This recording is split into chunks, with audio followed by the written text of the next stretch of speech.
All right, now moving on to tom number 2 and tom number 3. In this case, tom number 3 is a floor tom. Well, they're actually both floor toms. One's just bigger than the other. Ha ha. Okay, so what we're going to do here is same process we've been doing throughout the whole thing. Number 1, got to be tuned. Make sure it's tuned. We're ready to roll. And once the toms are tuned, then you're going to have the drummer whack them. So, Jonathan, whack it.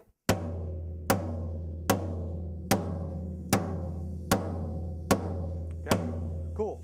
This tom, unlike that tom, this tom is actually talking from right here, in this area here, right between these two pieces of tape that Jonathan's got on here. So what you want to do is, you're going to want to bring the microphone again. You want a live ambient tom sound, you point it towards the middle of the impact zone or the middle of the tom. If you want a tighter, more isolated tom sound, then what you want to do is bring the microphone in 80 degrees, almost point it straight down into the drum, and you'll pick up a nice tight drum sound. And again, it will isolate a lot of the drum kit, giving the mixer a lot of room to play with. Therefore, he won't have a lot of bleeding or phasing to mess around with.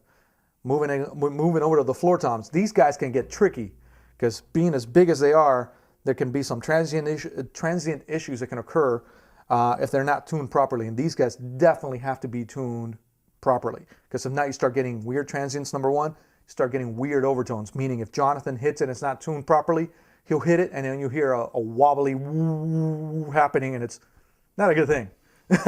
And you don't want that in the middle of a recording, because then the whole drum kit would sound like it's out of tune, even though it's just one piece that's out of tune. It'll make the whole drum kit sound like it's out of tune when it's mic'd, because all the microphones will be picking up all that stuff. So again, you're going to make sure it's tuned, and then Jonathan's going to hit it.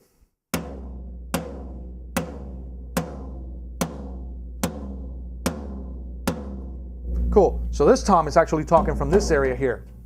And if you notice, there's no weird overtones, just a solid impact and a solid overtone, a solid tone of the same note ringing out. There's no wobbly sound, there's no weird overtones coming out. It's just a solid impact and a solid tone coming out of the tom. Again, same thing as all the other shells. If you want the microphone, if you want to pick up a nice ambient drum sound, point it towards the center. If you want a tight sound, point it 80 degrees down.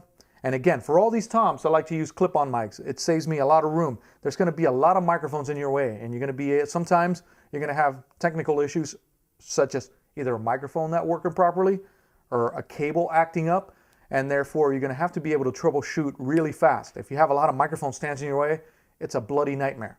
So what you want to do is make sure, what I like to do is, I like to use clip-on mics. I like to use like I said, the Audixes work well.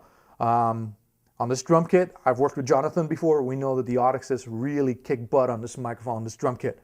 So we'll be using D2s and D4s on the toms. They're really great sounding mics, number 1. Number 2, they are small, compact, out of the way. They clip on. And number 3, they take a beating. Even though Jonathan has never actually hit one of my microphones, I've had drummers hit my Audixes. Never had one go down yet. So they're really resilient microphones. They're really well put together, and they can take a beating.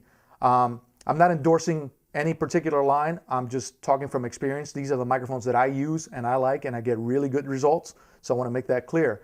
You have an open canvas, and depending on your budget, you might have a different choice of microphones. For me, these are the ones that I'm used to working with and the ones that work well for me and get the best tones. So in this case, we'll probably end up using a lot of the Audixes on the toms here for all the reasons that I've just explained.